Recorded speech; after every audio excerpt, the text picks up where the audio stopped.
మంచిదే పాపం లోతు భార్య. ఈయన తీసుకెళ్ళి అక్కడ పెట్టి పాడు చేశాడు. మంచోళ్ళే లోతు కూతుళ్ళు పాపం తీసుకెళ్ళి ఆ దరిద్రం మధ్యలో పెట్టి ఆ చెడ్డ సహవాసాన్ని దగ్గర చేసి పాడు చేసుకున్నాడు. ఇక ఇప్పుడు ఎంత సంపాదన ఉంటే ఏం తగలబెట్టనా?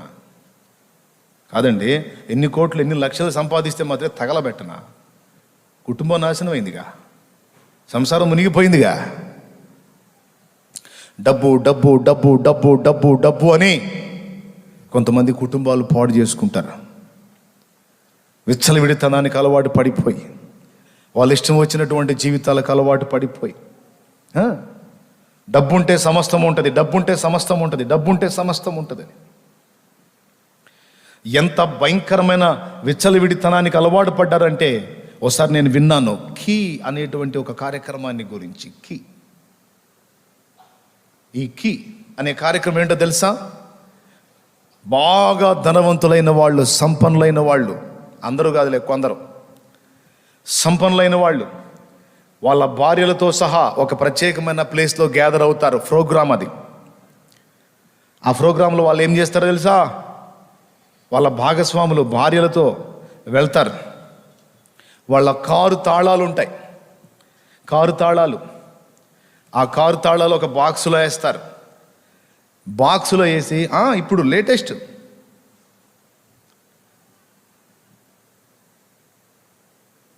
వేసి ఆ తాళాలు వాళ్ళు సంఖ్యలు లెక్క పెడతారో, లేదా టైం తీసుకుంటారో, లేకపోతే మొత్తం కలుపుతారో ఆ బాక్సులో వేసి.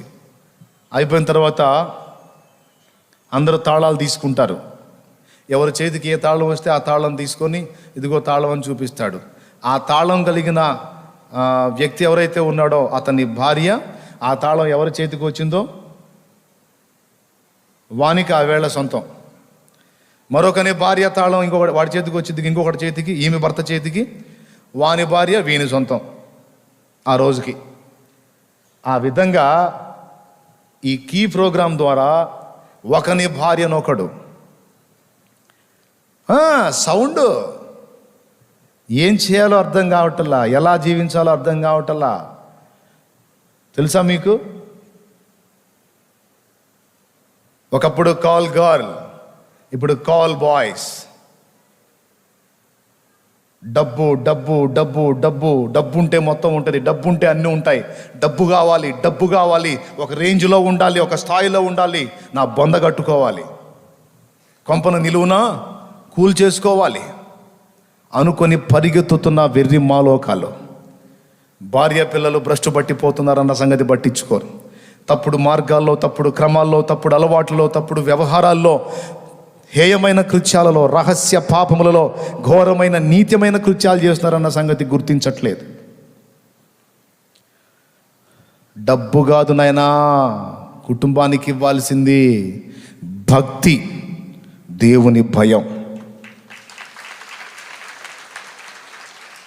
అప్పుడు చెడిపోవు కుటుంబాలు. భక్తి, దేవుని భయం. పైసా లేకుండా చేయి, ఏమి ఇబ్బంది లేదు. మా నాయన నాకేమి ఇచ్చాడు? మా నాయన నాకు జన్మనిచ్చాడు, కొంతవరకు పెంచి పోషించాడు. 13 ఏళ్ల ప్రాయం నుండి కష్టపడటానికి లైన్లోకి వచ్చాను నేను. నా తండ్రికి సహకారిగా ఉన్నాను. ఈరోజు చూసుకుంటే మా నాయన తరపు నుంచి నాకు ఈ దేహం తప్ప ఆస్తిపరంగా ఇంకేమీ రాలేదు. కానీ అంతకు మించిన శ్రేష్టమైన అనుభవాలు వచ్చినాయి నా తండ్రి ద్వారా నాకు. దేవుని గురించి మాట్లాడాడు, విధేయత నేర్పాడు, శ్రమ పడటం నేర్పాడు, కొన్ని రకాల స్టోరీస్ చెప్పి నీతి కలిగిన ప్రవర్తన వల్ల కలిగే దీవెనలు నేర్పాడు. దేవునికి స్తోత్రం కలుగును గాక. హల్లెలూయా. హైదరాబాద్లో ఒక పెద్ద హోటల్లో ఒక వర్క్ మా అన్నయ్యకి వచ్చింది, చేస్తున్నాడు. అందులో ఓ రోజు ఆ యజమానుడు ఎవరైతే ఉన్నాడో అతను అమౌంట్ ఇచ్చాడు. ఇచ్చిన అమౌంట్లో అప్పటి రోజుల్లో 10,000 ఎక్కువ వచ్చింది. 10,000 ఇంటికి వచ్చినాక డబ్బులన్నీ లెక్కేసి ఎవరికి ఇవ్వాల్సినవి వాళ్ళకి ఇచ్చిన తర్వాత తనకు రావాల్సినవి కూడా చూసుకున్నాక మొత్తంలో 10,000 అదనంగా వచ్చింది. మా నాన్నతో కలుసుకొని మాట్లాడాడు, నాన్న 10,000 ఎక్కువ వచ్చింది, ఏం చేద్దామని. మా నాన్న ఏమన్నాడో తెలుసా? అది మంచి పద్ధతి కాదు నాయన, 10,000 రూపాయలు పాపం అతను మోసపోయినట్టు అవుతుంది, అతను తెలియక ఇచ్చుంటాడు, లెక్క తేడా చూసుకోకుండా ఇచ్చుంటాడు, ఏమైనా కానీ మనకు మంచిది కాదు, ధర్మమే జయం, మందే మనకు చాలు, అదనంగా వచ్చింది తీసుకెళ్ళి ఆయనకి రేపు ఇచ్చేసేమని. మా నాన్న మాట విని మన్నాయి ఆ 10,000 డబ్బుల కట్ట అలానే తీసుకెళ్ళి, అప్పట్లో 10,000 అంటే 1,00,000తో సమానం, అలా తీసుకెళ్ళి ఆయన ముందు పెట్టి 10,000 ఎక్కువ ఇచ్చారండి నాకు అంటే, అతను ఆ డబ్బులు తీసుకోకుండా నాకు తెలుసులే అన్నాడట. నాకు తెలుసు ఇక్కడ వర్క్ చాలా ఉంది, నిన్ను పరీక్షించడానికి ఆ పని చేశాను అన్నాడట. ఎందుకంటే మెటీరియల్ డైలీ వర్కర్స్ని తీసుకొచ్చి చేయించి తీసుకెళ్ళటం ఎంత ఖర్చు అవుతుంది ఏంటి అంతా కూడా నీ మీద నేను డిపెండ్ అవ్వాలి. అందుకని నువ్వు నమ్మకస్తుడవు కాదో టెస్ట్ చేసుకున్నాను, ఆ 10,000 నీ దగ్గర పెట్టుకో అని అట్లా సైకిల్, కొత్త సైకిల్ అది ఇతనికి ఇవ్వండి అని అతనికి ఇప్పించాడు మన్నాయికి. సత్ప్రవర్తన, ఇట్లా ఉండకూడదు, ఇలా ఉండాలి, ఇలా చేయకూడదు, ఇలా చేయాలి. అంతకు మించిన ఆస్తి ఏముంది? అన్యాయం మంచిది కాదు నాయన, అధర్మం మంచిది కాదు నాయన, తప్పుడు విధానంలో వెళ్ళకూడదు నాయన. తల్లిదండ్రులు ఇద్దరు అది నేర్పారు. కొద్దిగా అప్పుడు ఉపయోగపడింది, కొంచెం మనసాక్షి. తర్వాత బైబిల్ గ్రంథంలోకి వచ్చినాక పరమ తండ్రి ఇంకా బాగా నేర్పాడు, అసలు తండ్రి. హల్లెలూయా. అంతకు మించిన ఆస్తి ఏముందండి? ఒకవేళ మీరు ఊహించండి, మా అమ్మ మా నాయన కోట్లకు పడగలెత్తిన వాళ్ళు అనుకో, షాలేం రాజు అనేవాడు ఏడుంటాడా? ఏడుంటాడు? ఏ ఒక్క సెంటర్లోనో, ఒక్క సెంటర్లో ఒక్క తాగుతూ అనుకుంటా, లేకపోతే ఎక్కడో ఏ దరిద్రపు స్థితిలోనో. డబ్బులు కాదు ఇవ్వాల్సింది బిడ్డలకే. హలో బ్రదర్స్, నేను పడ్డ కష్టాలు పిల్లలు పడకూడదు. తమరి తలకాయ పడాల, పిల్లలు కూడా పడాలి. నీ దగ్గర ఒకవేళ సమృద్ధి ఉన్నా కొంచెం మరుగు చేయి, అవసరమైతే భార్యకి చెప్పు, పిల్లలకు సమృద్ధి కనపడనీయకూడదమ్మాయి, కాస్త లేమే కనపడాలి, ఆర్థిక లోటు చూపించాలి పిల్లలకే, లేకపోతే భ్రష్టులు అవుతారు, బాధ్యతలు తెలుసుకోరు. కొంచెం లేమి చూపించాలి. అవసరమైతే నీకు సమృద్ధి ఉందా మరుగు చేసి పడేసే పిల్లలకి. మధ్యతరగతి జీవిత అనుభవాలు, మధ్యతరగతి కంటే కింది జీవిత అనుభవాలు నేర్పు. ఒక గురువులాగా బిడ్డలను అట్లా ట్రైనప్ చేసుకొని మంచి మనస్సాక్షి కలిగి వాళ్ళు వర్ధిల్లడానికి అవసరమైన భక్తిని, దేవుని భయాన్ని నేర్పు. అప్పుడు వాడు చెడిపోడు, వాడికి బంగారు భవిష్యత్తు ఇచ్చినోడు అవుతావు. ఎకరాలు పొలాలు, బిల్డింగులు, ఏమండి 4 బ్యాంకులు, 4 అకౌంట్లో లక్షల డబ్బులు, కోట్లు డబ్బులు మొత్తం కుప్ప ఇచ్చావనుకో, ఇక వాడు ఎట్ట తయారవ్వాలంటే అట్ట తయారవుతాడు. నేను చెప్పేది మంచి మాట చెడ్డ మాట తెలివైనోడికి అర్థమైద్ది. తెలివి తక్కువ రకాలుగా నచ్చకపోవచ్చు, ఏడిశారు వాళ్ళు, ఎందుకు నాకు? దేవునికి స్తోత్రం, హల్లెలూయా. ఏం నేర్పాలి బిడ్డలకే? భక్తిని ఆస్తిగా ఇవ్వాలి పిల్లలకే, దేవుని భయాన్ని ఆస్తిగా ఇవ్వాలి పిల్లలకే. ట్రై చేసి చూడు, అవి నేర్పి చూడు. నువ్వు పోయినా వాళ్ళు బతుకుతారు, అనేకుల్ని బతికిస్తారు. కొడితే గట్టి కొట్టండి, లేకపోతే నోరు మూసుకొని కూర్చోండి, అంతేగాని ఎందుకెట్ట? అది స్తోత్రం. సందర్భం వచ్చింది కాబట్టి చెప్పా. ఇప్పుడు పాయింట్కి వస్తా. ఇప్పుడు ఏం చేయాలి? బయటపడాలంటే ఏం చేయాలి? ఏ సహవాసం? కనానీయుల సహవాసం, సొదోమీయుల సహవాసం వదిలితే సరి. వదిలేం చేయాలి? ఖాళీగా ఉండాలా? నో, ఉండరాదు. మరేం చేయాలి? పరిశుద్ధులతో సహవాసం ఏర్పరచుకోవాలి.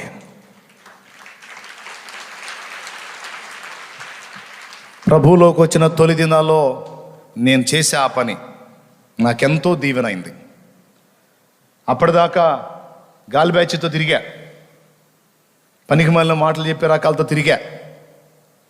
కాస్త డబ్బులు చేతిలోకి వస్తే నలుగురు కలిస్తే అబ్బాయి ఈరోజు మొక్క తినాల్సిందే అనే బ్యాచ్తో.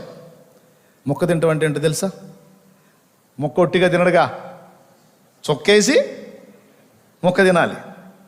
ఈ రకాలతో ఫ్రెండ్షిప్ చేశా. కానీ దేవుడు దర్శించిన తర్వాత, మనోనేత్రాలు వెలిగిన తర్వాత వాళ్ళు ఏ స్థితిలో ఉన్నారో నాకు అర్థమయ్యి, ఆ చొక్క బ్యాచ్తో మొక్క బ్యాచ్తో నేను కూర్చోవటం కాదు, నేను పరిశుద్ధుల మధ్యలో కూర్చోవాలి.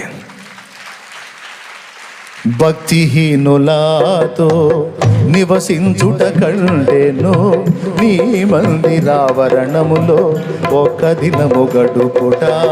భక్తిహీనులతో నివసించుట కంటేను నీ మందిరావరణములో ఒక దినము గడుపుట 1000 దినాల కంటే శ్రేష్టమైనది. 1000 దినాల కంటే శ్రేష్టమైనది.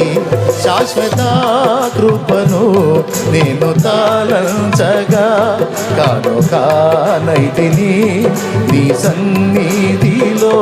శాశ్వత కృపను నేను తాళంచగా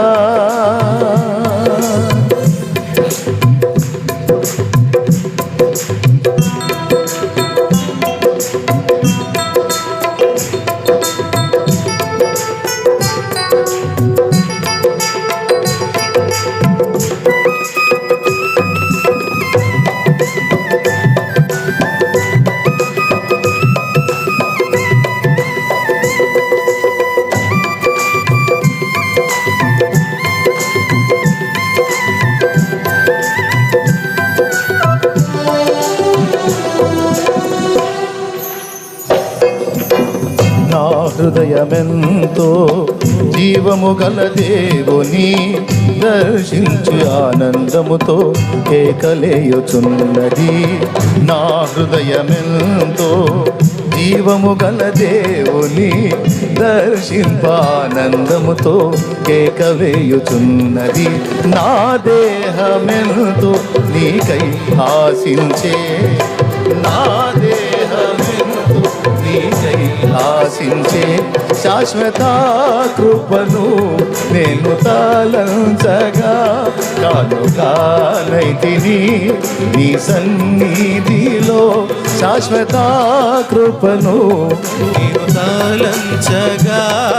దేవునికి స్తోత్రం.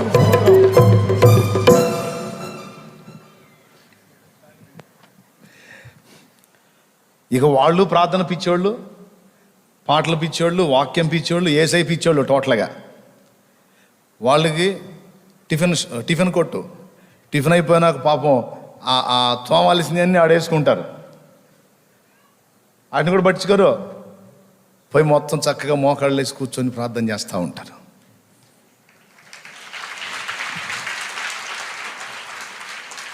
నేను నా ఖాతాలన్నింటికి పాలు పోసేసి ఆ పాత్రలో నడబడేసి నేరుగా వెళ్ళిపోయేవాడిని పరిశుద్ధుల మధ్యలోకి. వెళ్ళిపోయి అక్కడ మోకాళ్ళు వేసి ప్రార్థన చేస్తూ ఉండేవాడిని, స్తోత్రాలు చెప్తూ ఉండేవాడిని. పాటలు వాళ్ళు పాడుతూ ఉంటే వాళ్ళ మోకాలకి వెళ్ళి చూస్తూ ఉండేవాడిని. భలే భలే పాడుతున్నారా వీళ్ళని. నాకు తెలియదుగా. నాకు తెలిసింది ఇచ్చింది ఆ స్టీల్ బేషనో ఆ తెపాలో ఏదో ఇచ్చేవాళ్ళు, దాన్ని బోర్లు వేసి కొడతా ఉండేవాడిని. వాళ్ళు పాడుతూ ఉండే, నేను కొడతా ఉండేవాడిని. ఇకదే ఆశ. దూతలు చేయని నీ దివ్య సేవను ధూళినైన నాకు చేయ కృపనిచ్చితివే. దూతలు చేయని నీ దివ్య సేవను ధూళినైన నాకు చేయ కృపనిచ్చితివే. ధూపార్తిని చేపట్టి చేసేదా, ధూపార్తిని చేపట్టి చేసేదా. శాశ్వత కృపను నేను తాళంచగా కానైతిని నీ సన్నిధిలో. కానైతిని నీ సన్నిధిలో. శాశ్వత కృపను నేను జగా. దేవునికి మహిమ.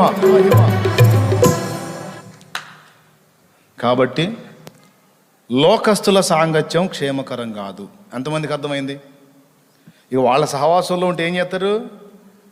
ఆరిపి పడేస్తారు, ఆ బురదంతా మనకు పోస్తారు.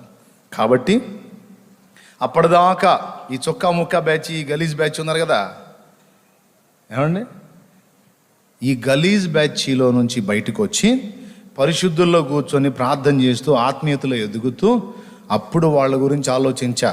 ఏమన్నా తెలుసా? నేను మళ్ళా వాళ్ళ మధ్యలోకి వెళితే వాళ్ళని మార్చుకోగలిగితేనే నేను వెళ్ళాలి. వెళ్ళి వాళ్ళని వదిలిపెట్టకూడదు, రక్షించుకోవాలి.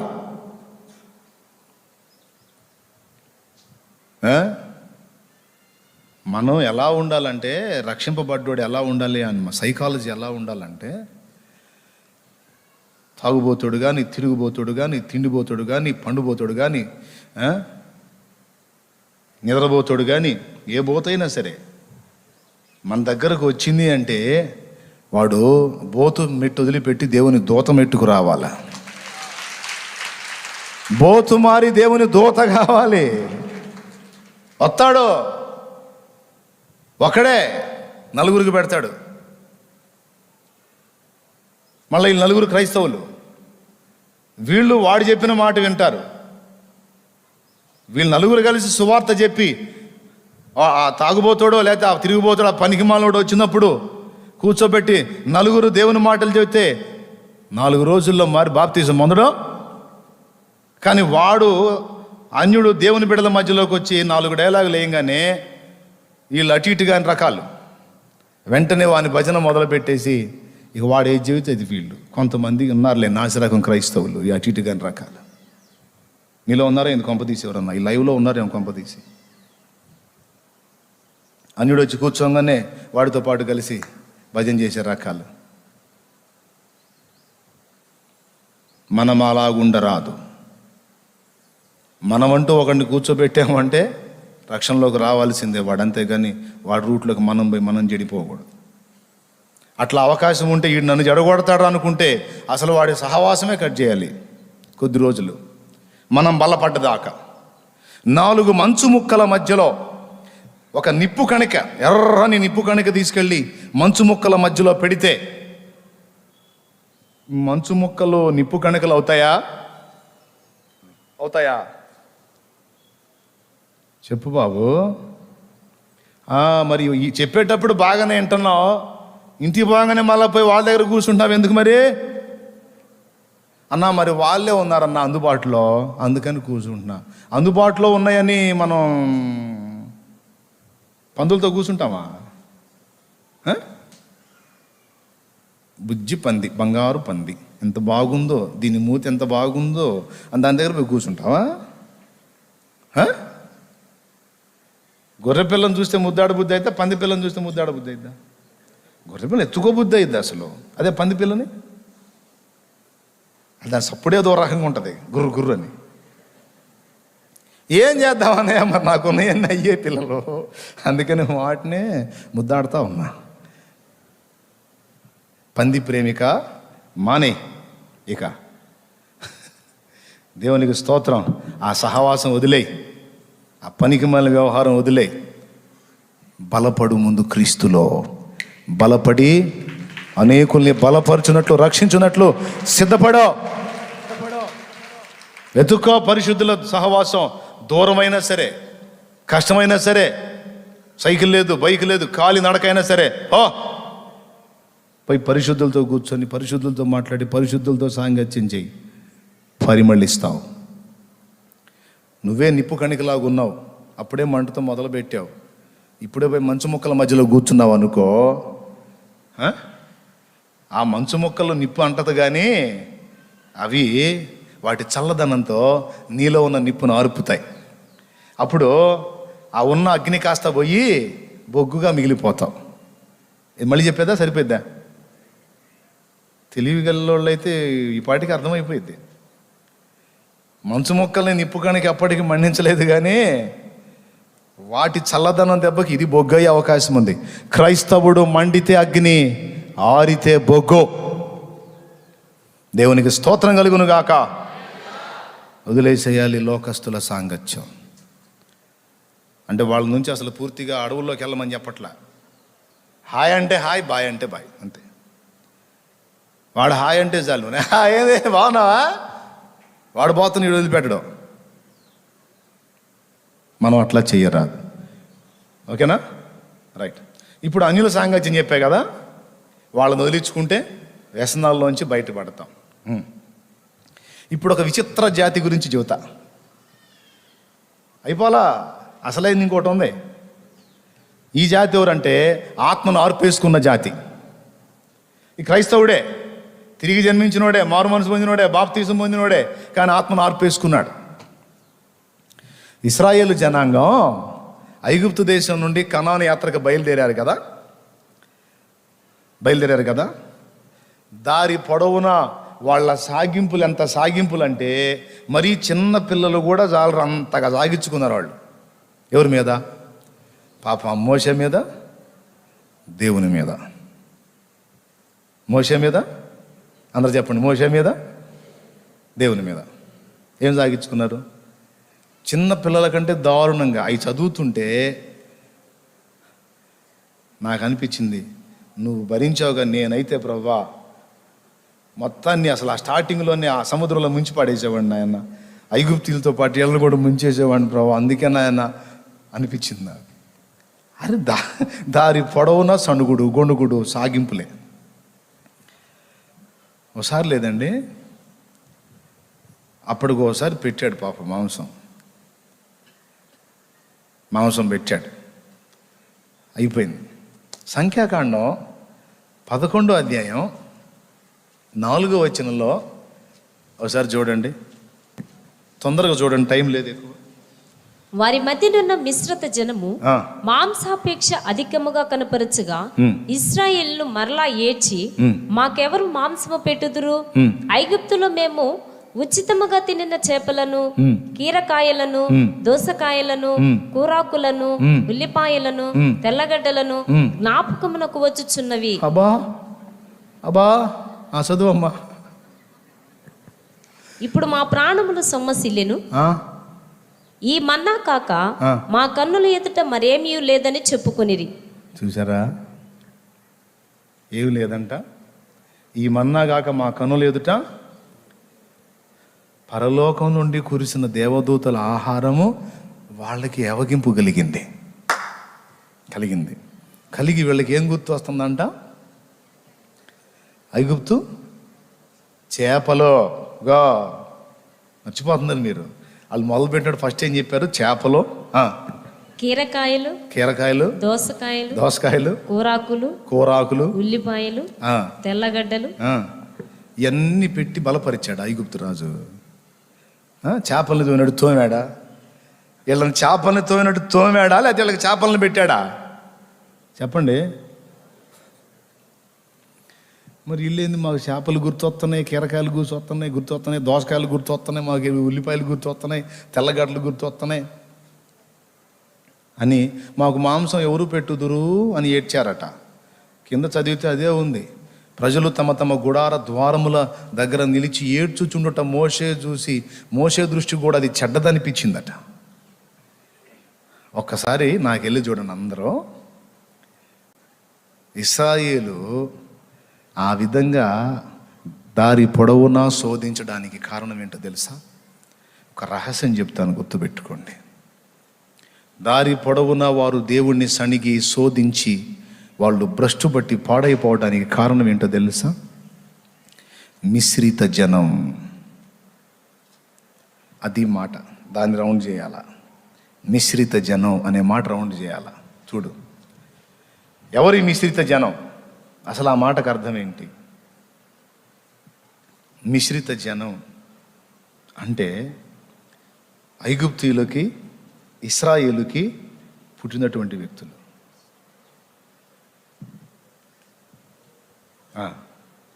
మిశ్రిత జనం, సంకరజాతి. ఐగుప్తులో నుంచి వీళ్ళు బయటికి వచ్చినప్పుడు ఇశ్రాయేలు జనాంగంతో పాటు అటు ఐగుప్తు ఇశ్రాయేలు వీళ్ళిద్దరికీ కలిగినటువంటి సంతానం మిశ్రిత జనం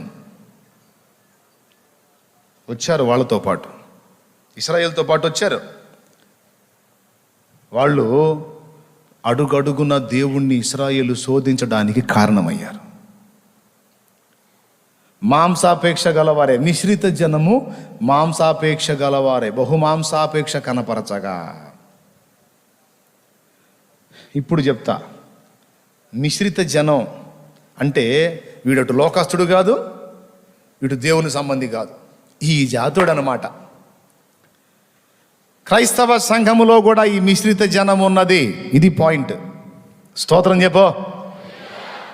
ఎవరి మిశ్రిత జనం అంటే అటు లోకము ఇటు పరలోకం రెండు కలగా పొలగం చేసి రెండిటికి మ్యారేజ్ చేస్తే వచ్చినటువంటి విచిత్ర జాతి అన్నమాట మిశ్రిత జనం. అంటే అటు లోకాన్ని సగం నింపుకొని ఇటు పరలోకాన్ని కూడా సగం నింపుకొని, లోకస్తుడు కనపడ్డప్పుడేమో లోకస్తుడి మాట అంటాడనమాట అటు తిరిగి. ఇటు పక్క పరలోక సంబంధి కనపడ్డప్పుడేమో హల్లెలూయా స్తుతి మహిమ అంటాడనమాట. ఈ రెండు కనపడుతుంటే రెండు పాయలు అవుతాడు అనమాట, ఎర్ర సముద్రం పాయలైనట్టు. తెలుసా? మిశ్రిత జనం రెండు మిక్స్ అయి ఉంటాయి అన్నమాట వీళ్ళు. ఇదొక విచిత్ర జాతి, ఆత్మను ఆర్పేసుకున్న వాళ్ళు. ఆత్మీయులుగా ఎదగాల్సింది పోయి చదవేస్తే ఉన్నమతి పోయింది అన్నట్టు వాక్యాలు బాగా విని విని విని విని విని మనకు తెలియని ప్రసంగాలా, మనకు తెలియని ఉపదేశాలా, మనకు తెలియని వాక్యాలా, మనకు తెలియని సంగతులా, అన్నీ తెలుసు నీకు. నీకు వాక్యాలు తెలుసు, లోకం కూడా తెలుసు. నీవు అటో కడిగేస్తావు, ఇటో కడిగేస్తావు. దేవుడు అంటున్నాడు, నిన్ను సంకర జాతిగా గుర్తిస్తున్నాడు దేవుడు. రాజీ పడ్డ ప్రతి ఒక్కడినే మారు మనసు పొందకుండా తిరిగి జన్మించి మారు మనసు పొంది బాప్తిస్మం పొంది దేవుణ్ణి వెంబడించి మళ్ళా లోకంలో కలగా పొలగమే బతుకుతూ అటు దాన్ని వదిలిపెట్టకుండా మారు మనసు పొందకుండా అటు అందులో కొనసాగుతా ఇందులో కొనసాగుతానని మెంటల్గా ఫిక్స్ అయిపోయిన బ్యాచ్ అసలు ఉంటారా అనుకున్నా నేను. తగిలారండోయ్ నాకు, చాలా గట్టిగానే తగిలారు ఈ జాతి. అప్పుడు నాకు ఆ వచనం గుర్తొచ్చింది. అమ్మ బాబోయ్, మిశ్రిత జనం ఆనాడు ఇశ్రాయేలు జనాంగంతో ఐగుప్తు నుండి కనానుకు ప్రయాణమైన మార్గంలో ఉన్నారు. నేటి క్రైస్తవ సంఘంలో కూడా ఉంది ఈ జాతి అనిపించింది నాకు. తప్పు చెయ్యని మనిషి అంటూ ఎవడు ఉండడండి, పొరపాటు పడని మనిషి అంటూ ఎవడు ఉండడండి. ఏమండి, ఒక దేవుని సంబంధి గొర్రెపిల్ల బురదలో పడదన్న గ్యారెంటీ ఏం లేదండి. కానీ గొర్రెపిల్ల బురదను ఎంజాయ్ చేయలేదండి, గొర్రెపిల్ల బురదను ఆనందించలేదండి. పడదని గ్యారెంటీ లేదు, పడుతుండొచ్చు కానీ దాంతో రాజీ పడదు గొర్రె. కానీ పంది అట్ట కాదు, పంది అట్ట కాదు. పొరపాటున పంది జారి బురదలో పడింది అనుకో, ఆహా ఏమి నా భాగ్యము అని పరవశిస్తుంది. అది కొంతమంది క్రైస్తవ్యంలోనే కొంతమంది ఎలా మెంటల్గా ఫిక్స్ అయ్యారంటే, మనం ఆ లోకాన్ని అంతా పూర్తిగా వదిలేసి పూర్తిగా ఆత్మీయంగా ఎదగాలన్న ఆశ వదిలేయాలి. ఎందుకంటే మనలో కొంత ఐగుప్తీయుల బ్లడ్ ఉంది, కొంత ఇశ్రాయేలీల బ్లడ్ ఉంది. రెండు మిశ్రమం మనలో కొంత అది ఉంది, మనలో కొంత ఇది ఉంది. కాబట్టి అటు సపోర్ట్ చేసుకోవాలి, హలో ఇటు కూడా సపోర్ట్ చేసుకోవాలి. రెండు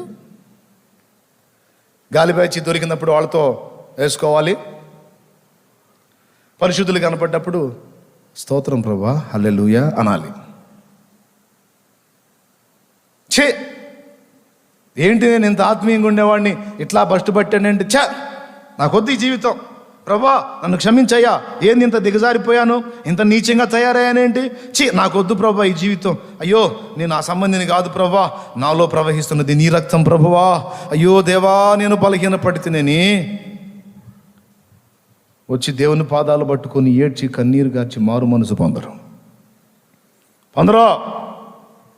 రాజీ పడిపోయారు.